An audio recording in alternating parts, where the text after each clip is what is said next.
Hello my dear friends, welcome to my channel A1 Rosh Chauhan maths learning में आपका बहुत बहुत स्वागत है। You can clear your all types of maths and physics concept in this channel. Myself Roshni Chauhan, MSc mathematics B.Ed. This is my channel Maths Learning with Rosh Chauhan. You can contact me on this number. Please like share and subscribe it. अगर आपने अभी तक इसे subscribe नहीं किया है तो जल्दी से कर लीजिए ताकि आपको आगे आने वाली नई वीडियोस की नोटिफिकेशन जल्दी से मिल जाए। और यहाँ पर साथ ही अपर लेवल की मैथ्स भी अवेलेबल है। You can contact me on this number. Thank you for your love and support and continue watching me. Hello my dear friends, आज हम लेके आए हैं electromagnetic induction. When a current carrying conductor is placed in a magnetic field such that the direction of the current is perpendicular to the magnetic field, it experiences as force. जब हमारे पास कोई current carry होती है और उसका magnetic field के साथ perpendicular होती है तो वहाँ पे हमें एक फील होता है जिसे हम कहते हैं force. Okay, this force causes the conductor to move. और इस फोर्स की वजह से ही कंडक्टर मूव होता है, इसलिए हमें ये फोर्स फील होता है। आप देख सकते हैं ये आपकी कॉइल है और ये एक आयरन पार्ट या मैग्नेटिक पार्ट आप इसे बोल सकते हैं। ये है galvanometer. Moving a magnet toward the coil set up a current in a coil circuit as indicated by the deflection in galvanometer needle. आप देख सकते हैं आपने जैसे इस मैग्नेट को यहाँ एंटर किया तो एक डिफ्लेक्शन इस गैल्वेनोमीटर में दिखाई देगा जो कि करंट का होगा। Next point, a galvanometer is an instrument that can detect the presence of current in a circuit. The pointer remains at the zero. Starting में आपका जो पॉइंटर है वो कहाँ होगा? करंट कैरी हो रही है तो पॉइंटर आपका ज़ीरो पर होगा। For zero current flowing through it, अगर ज़ीरो करंट फ्लो हो रही है तो सबसे पहले आपका पॉइंटर ज़ीरो पर होगा। It can deflected either to left or right.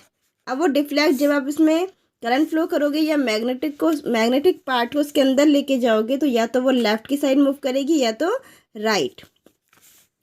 And depending on the direction of the current, जिस साइड करंट की डायरेक्शन होगी गैल्वेनोमीटर की जो निडल है ये उसी साइड ही डिफ्लेक्ट करेगी। Okay, you can look at the figure of a galvanometer. This is a zero point. अगर कोई भी करंट नहीं है तो ये सिर्फ लेफ्ट साइड रहेगी। अगर आपका करंट का डायरेक्शन लेफ्ट है तो ये लेफ्ट को मूव करेगी और राइट है तो ये राइट को मूव करेगी। ओके, नेक्स्ट आप यहाँ पर देख रहे हैं डबल कॉइल है।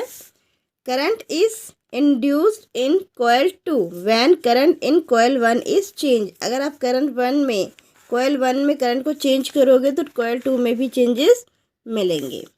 As soon as the current in coil 1 reaches either the steady value or zero, जब पहुँचेगी तो उसकी वैल्यू क्या होगी? या तो सेम रहेगी या फिर ज़ीरो हो जाएगी। अब potential difference is induced in a coil 2 whenever the electric current through the coil 1 is changed। अगर आप coil 1 में इलेक्ट्रिक करंट चेंज करोगे तो coil 2 से ये क्या हो जाएगी? इंड्यूस्ड होने लगेगी। coil 1 is called a primary coil। coil 1 को आप कह सकते हैं प्राइमरी coil एंड coil 2 को आप कह सकते हैं secondary coil। As the current in the first coil change, the magnetic field associated with it also change। अगर आपने करंट चेंज की है तो मैग्नेटिक फील्ड भी चेंज होगा। Next, a process by which a changing magnetic field in a conductor induce a current in another conductor is called a electromagnetic induction। जिस process में आप क्या करते हैं? Which a changing magnetic field in a conductor, जब आपका conductor की वजह से कोई मैग्नेटिक फील्ड चेंज हो जाता है, induce a current in a another conductor, और दूसरे कंडक्टर में आपकी करंट फ्लो हो रही है, तो it means it is called electromagnetic induction. The induced current is found to be the highest when direction of the motion of the coil at a right angle. अगर right angle में इसकी direction है तो उसका जो found induce current मिलेगी हमें वो हाईएस्ट होगी. Okay, look at this figure. You can look at here. This is induced direction of induced current. This is the direction of field and this is a direction of motion. You can look at figure. उसी figure को हम यहाँ देखेंगे तो हमारी जो middle finger है, this is direction of current and this is direction of magnetic field and it is movement of the conductor. Okay, it also called a motion. Stretch the thumb, forefinger and middle finger. The right hand also, so that अपने right hand की आप thumb, four finger और middle finger को stretch कर लीजिए. Then right so that they are perpendicular to each other. वो आपको क्या दिखाई देंगी, देखो एक दूसरे के परपेंडिकुलर, ये इसके परपेंडिकुलर है और ये इसके परपेंडिकुलर है. They are mutually perpendicular to each other. If the four finger indicate the direction of the magnetic field. Four finger हमारी क्या शो कर रही है, मैग्नेटिक फील्ड की direction. And the thumb shows that direction of motion. Then the middle finger will show the direction of induced current.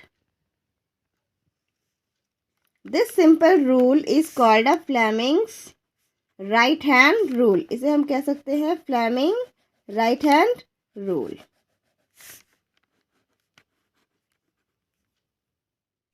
Dear friends, I hope you are understanding very well. Please like, share and subscribe the channel and thank you for continue watching me. Now next point is electric generator. In an electric generator, mechanical energy is used to rotate a conductor in a magnetic field to produce electricity.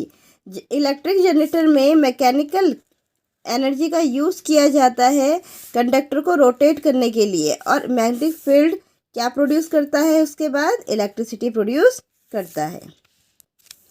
N electric generator consist of a rotating rectangular coil ABCD placed between the two poles of a permanent magnet. जहाँ पर एक कोयल रखी होती है ABCD जो permanent magnet के बीच में होती है. The two end of this coil are connected to the two ring. इसकी दोनों जो एंड होते हैं वो दो रिंग से कनेक्टेड होते हैं कोयल के, R1 and R2. The inner side of these rings are made a insulated. और जो अंदर की साइड होती है वो इंसुलेटेड की बनी होती है. The two conducting stationary brushes B1 and B2 are kept pressed separately on the ring R1 and R2. R1 और R2 के साथ में क्या लगा होता है, ब्रशेस लगे होते हैं जिसे हम B1 B2 कह सकते हैं. The two rings R1 and R2 are internally attach to an axle. ये दोनों के दोनों एक्सल से अटैच्ड होती हैं. The axle may be mechanically rotated from outside. Axle mechanically rotate होते हैं आउटसाइड से. To rotate the coil inside, वो बाहर से होते हैं ताकि कॉयल क्या हो सके अंदर से रोटेट हो सके. And the magnetic field. Next, outer end of the two brushes are connected to the galvanometer. और जो ब्रशेस के दोनों आउटर एंड होते हैं वो गैल्वेनोमीटर से कनेक्ट किए जाते हैं to show the flow of current. जो हमें क्या दिखाते हैं, करंट का फ्लो दिखाते हैं. In the given external circle, जो बाहर से सर्किट बना होता है उसमें वो हमें बताते हैं कि अंदर से करंट किस साइड को फ्लो हो रही है. You can look at this figure. ये आप देख सकते हैं दोनों मैग्नेट है. ये कॉयल है ABCD. R1 एंड R2 ये दोनों रिंग है जहाँ पे इन दोनों पे ब्रशेस लगे. R1 पे B1 और R2 पर B2 ब्रशेस है. एंड ये आपका गैल्वेनोमीटर है जो करंट की डायरेक्शन को शो करेगा. Illustration of the principle of electric generator, इसे हम कहेंगे the principle of electric generator. Next, when the axle attached to a two rings is rotated such as the arm AB moves up and arm CD moves down. जब हम क्या करेंगे, दोनों ring को attach करेंगे तो आर्म जो AB है वहाँ से वो अप को होगी और दूसरी साइड CD है वो डाउन की तरफ हो जाएगी. In the magnetic field produce by the permanent magnet, जो परमानेंट मैग्नेट की वजह से मैग्नेटिक फील्ड बनेगा उसकी वजह से AB अप को मूव करेगी और CD डाउन को. Next, after half a rotation arm CD starts moving up and AB moving down. As a usual result, the directions of a induced current in both the arm change. दोनों arm में change हो रही है. Given raise to the net induced current in the direction DCAB, क्योंकि next time क्या होगा, DC up हो जाएगी और AB down. So the current in the extra circuit now flows from the B to A, और दूसरी बार वो क्या करेगी, B से A की तरफ फ्लो करेगी. Thus after every half rotation, हर हाफ रोटेशन के बाद the polarity of the current in the respective arm is change, और उसमें क्या होती जाएगी, करंट का डायरेक्शन चेंज होता रहेगा. The current in which changes direction after equal interval, current क्या करेगी, अगर हर एक इंटरवल इक्वल इंटरवल के बाद अपनी डायरेक्शन चेंज कर रही है, is called a alternating current. इसे हम कहेंगे कि यह क्या है, अल्टरनेटिंग करंट. आप AC पढ़ते हैं, अल्टरनेटिंग करंट क्या कहेंगे, एक बार और रिपीट करते हैं. A current which changes direction after equal interval of time is called alternating current. Now this device is called an AC generator. अगर ये रिपीट हो रहा है इसमें तो हम इसे कहेंगे AC जनरेटर. अगर उस क्या कर रही है, करंट अपने आप को चेंज कर रही है after a same interval, okay, it is called a AC generator. Next, to get a direct current. Direct current means DC which does not change its direction with the time, जो time के साथ अपनी direction change नहीं करती है. It's called a DC यानी direct current. A split ring type commutator must be used. With this arrangement, one brush is at all time in a contact with the arm moving up and the field, while the other is contact with the arm moving down. इस पूरी direction में एक up ही करती रहेगी और दूसरी down ही करती रहेगी. The working of a split ring commutator in a case of the electric current. Split ring का काम करता है commutator, okay. The working of a split ring commutator in the case of electric motor. Thus a unidirectional current in a produce the generator is this is called DC. अगर क्या है, अनडायरेक्शनल current produce हो रही है, इसका मतलब ये कैसा जनरेटर है, DC जनरेटर है जिसकी एक ही डायरेक्शन होगी. The difference between the direct and alternating current is, अब इनके बीच का डिफरेंस क्या है, DC एंड AC के बीच का, that the direct current always flows in a one direction. जो डायरेक्ट करंट होगी वो वन डायरेक्शन में ही फ्लो होगी. Where is the alternating current reverse in its direction periodically, जबकि अल्टरनेट करंट एक टाइम पीरियड के बाद क्या होगी, रिवर्स हो जाएगी. Most power station constructed these days produce AC. जितने भी पावर स्टेशंस हैं वो क्या प्रोड्यूस कर रहे हैं, AC प्रोड्यूस कर रहे हैं. Now an important advantage of AC over DC is that electric power can be transmitted over long distance without much loss of energy. Okay, यही फायदा है.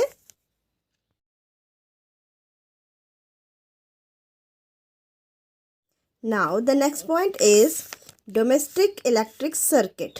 जो हमारे घर में यूज़ होती है इलेक्ट्रिक, उसका जो सर्किट होता है उसके बारे में हम पढ़ेंगे. In our homes we receive supply of electric power through a main supply. जो मेन सप्लाई होती है उसके ज़रिए हमें हमारी लाइन मिलती है।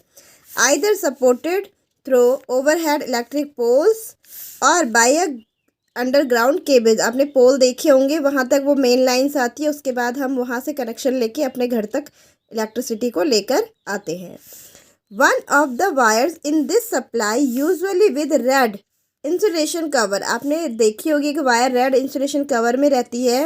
It is called a live wire और a positive. Next is another wire with black insulation is called neutral wire or a negative. In our country, the potential difference between the two is 220 volt. These wires supply electricity to separated circuit within a house.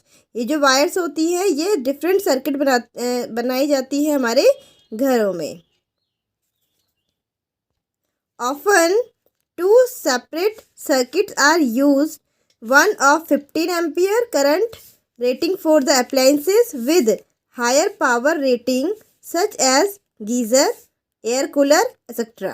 Okay, and the other circuit is 5 ampere current rating such as a bulb and fan. Bulb और fan के लिए आपकी 5 ampere की current use की जाती है, जबकि जो हाई वोल्टेज अप्लाइंसेस होते हैं गीज़र, रेफ्रिजरेटर, इनके लिए आपका 15 एम्पियर की करंट यूज़ की जाती है। Next, the earth wire which has insulation of green colour. और जो ग्रीन कलर में होती है इसे कहते हैं हम earth wire. It usually connected to a metal plate deep in a earth near to house. ये घर के पास में एक बहुत ही गहरे उसमें मेटल प्लेट से कनेक्ट होती है। Earth wire is use as a safety measure. Earth wire को सेफ्टी मेजर के लिए यूज़ किया जाता है, specially for those appliances that have a metallic body, for example electric press, toaster, table fan, refrigerator. इन सब के लिए, क्योंकि ये मेटल अप्लाइंसेज होते हैं और इलेक्ट्रिसिटी प्रोड्यूस भी करते हैं जो बहुत ही लो लेवल की होती है, उसके लिए हमें एक अर्थ वायर की ज़रूरत होती है, जिससे हमारे पास हमें शॉक नहीं लगता, या कोई भी अगर अर्थ लीक हो करंट लीक हो रही है तो वो क्या हो जाएगी, अर्थ वायर से कनेक्ट हो जाएगी। Next, you can look at this figure. This green colour is earth wire, represent earth wire. This red colour is represent live wire, and this black color is represent neutral wire, and this is a electricity board's fuse, and this is the electricity meter, and it is a distribution box containing main switch and fuses for each circuit. ये हर circuit का एक distribution box बना हुआ है, जैसे कि आप देख सकते हैं इस फिगर को। A schematic diagram of one of the common domestic circuit. ये वो डायग्राम है जो आपके घरों में होता है। Next, in each separate circuit, different appliances has a separate switch to on and off. सब सारे appliances के अलग अलग स्विच होते हैं ऑन ऑफ करने के। The flow of current through it, जो उसमें करंट जाती है उसके डिफरेंट स्विचेस होते हैं। In order that each appliances has equal potential difference, इसलिए क्या होता है, सारे ही appliances में equal potential difference होता है। They are connected parallel to each other. आपके घर में जो भी सर्किट होता है उसमें जो करंट फ्लो होती है वो पैरेलल में होती है। Okay, electric fuse, it is a very important. Electric fuse is an important component of all domestic circuit, क्योंकि जब भी कोई शॉर्ट सर्किट होने का डर होता है इलेक्ट्रिक फ्यूज़ की वजह से ही वो क्या होता है, उससे बचा जा सकता है। What is fuse? A fuse is in a circuit prevent damage to the appliances and the circuit due to the overloading. जब भी ओवरलोडिंग होगी करंट की, ये क्या करेगा, फ्यूज़ क्या हो जाएगा, डिस्ट्रॉय हो जाएगा, जिस वजह से करंट फ्लो नहीं हो पाएगी और हमारे पास जो भी डैमेज होने वाला होता है हम उससे बच जाते हैं। Next point, overloading can occur when a live wire and a neutral wire come into the direct contact. अब ओवरलोडिंग होती कब है? ओवरलोडिंग होती है जब हमारी लाइव वायर जो कि रेड कलर की होती है और न्यूट्रल वायर जो कि ब्लैक कलर की होती है, जब ये दोनों एक दूसरे के डायरेक्ट कांटेक्ट में आते हैं तो ओवरलोडिंग होती है, जिस वजह से हमारा इलेक्ट्रिक जो फ्यूज़ होता है वो हमें सेव करता है। Next point, in such a situation the current in a circuit abruptly increase and this is called a short circuit. जब ऐसी सिचुएशन आती है कि करंट क्या होती है, एकदम से बहुत हाई टेंशन या हाई पावर में आती है, तो उसे हम कहते हैं शॉर्ट सर्किट, और वो उस चीज़ को क्या नहीं कर पाती है, एब्जॉर्ब नहीं कर पाती है। The last point is the joule heating that take place in a fuse melts it to a break at the electric circuit। जो जूल हीटिंग होती है उसकी वजह से क्या होता है, जूल हीटिंग होती है उसकी वजह से फ्यूज़ क्या हो जाता है, मेल्ट हो जाता है और जल्दी से डिफ्यूज़ हो जाता है और सर्किट को ब्रेक कर लेता है और हमें कोई भी नुकसान नहीं होता। Sometimes overloading is caused by a connecting too many appliances to a single socket। जब आप किसी एक सिंगल सॉकेट में बहुत सारे अप्लाइंसेस को अप्लाई करते हो, जैसे बहुत सारे चार्जेस आपने लगा लिए, तो वहाँ पे शॉर्ट सर्किट होने की ओवरलोडिंग चार्जेस हो जाती है, जिससे वहाँ पर शॉर्ट सर्किट होने के चांसेस रहते हैं। तो ये चैप्टर आज फिनिश हुआ। Thank you so much friends. Videos को पूरी देखने के लिए आपका बहुत बहुत धन्यवाद। This is A1 Rosh Chauhan maths learning. This is my channel maths learning with Rosh Chauhan में आपका बहुत बहुत स्वागत है। और जल्दी से आप लाइक शेयर एंड सब्सक्राइब कर लीजिए, जिससे आगे आने वाली नोटिफिकेशन आपको मिलती रहे। एंड प्लीज़ चैनल पर जाकर मेरी प्रीवियस वीडियोस को देखना ना भूलें, जिससे आपके सीखने का सीक्वेंस बना रहेगा और आपके कॉन्सेप्ट भी बहुत अच्छे से क्लियर होंगे। Thank you so much your love and support and please comment me on the comment box. और मिलते हैं नेक्स्ट वीडियो में। Bye bye.